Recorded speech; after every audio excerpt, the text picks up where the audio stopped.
কতবার দোয়া ইউনুস পাঠ করলে গাইবী সাহায্য পাবেন আপনি।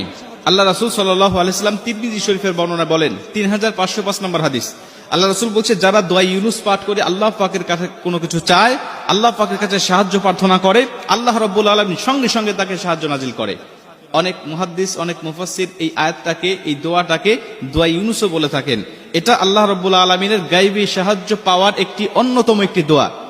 তিরমিজি শরীফের বর্ণনায় আল্লাহ রাসূল সাল্লাল্লাহু আলাইহি ওয়াসাল্লাম বলেন, আমার ভাই ইউনুস আলাইহিস সালাতু ওয়াসসালামকে যখন নৌকা থেকে যখন সাগরে নিক্ষেপ করা হয়েছিল, নৌকা থেকে যখন তাকে সাগরে নিক্ষেপ করা হলো, তিনি পানির নিচে পড়ে গেলেন। পানির গভীরে যাওয়ার পরে তাকে মাছ খেয়ে ফেললেন। তিনটা অন্ধকারের মধ্যে তিনি পড়ে গেলেন, পানির অন্ধকার, মাছের অন্ধকার, রাতের অন্ধকার।